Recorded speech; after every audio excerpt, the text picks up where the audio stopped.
हाय दोस्तों, आप सबका स्वागत है आपके YouTube चैनल डर की सच्ची व डरावनी कहानियाँ। आज जो ये कहानी हम आपको बताने जा रहे हैं, ये मेरे ताऊ जी के लड़के और मेरे साथ बीती थी। एक बार की बात है, हम उस दिन खेत में रखवाली कर रहे थे। हमारे खेत के पास में ही एक पीपल का पेड़ था।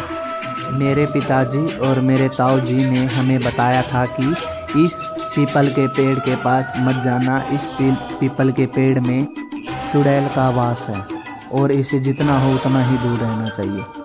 फिर हमने हमारे पिताजी और ताऊ जी की बात को अनदेखा कर दिया और हमने सोचा कि क्यों न पीपल के पेड़ के पास जाकर उस चुड़ैल को देखा जाए। फिर हम पीपल के पेड़ के पास गए और हमें वहाँ पर एक जानवर की आवाज़ आने लगी, पर हमने सभी जगह देख लिया, हमें कोई जानवर नहीं दिखाई दिया। हमने चारों तरफ पेड़ के पास भी घूम लिया, फिर भी हमें वो जानवर नहीं दिखाई दिया। फिर वो डरावनी आवाज़ें आनी बंद हो गई और हम उस पीपल के पेड़ के पास ही बैठ गए। हम वहीं बैठकर बातें करते रहे, हमारा ध्यान पेड़ पर नहीं था। थोड़ी देर के बाद कुछ ऐसा हुआ। थोड़ी देर बाद हमने देखा कि चुड़ैल के पैर ऊपर थे और हाथ नीचे थे।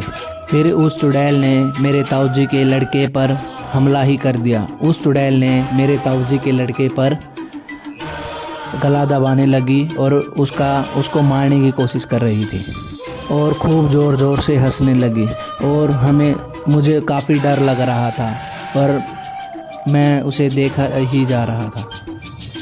मैं भी थोड़ी देर के बाद बेहोश हो गया। मुझसे ये डरावना मंजर देखा ही नहीं गया।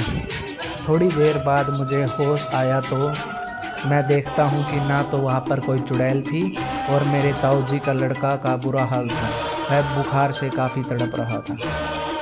फिर मैं मेरे घर चला गया, मेरे पिताजी को लेकर आया और फिर मेरे पिताजी ने मेरे ताऊ जी के लड़के को हॉस्पिटल में एडमिट कराया। वो काफ़ी दिन बीमार रहा और वो ठीक होने के बाद भी वो और मैं कभी पीपल के पेड़ के पास नहीं गए।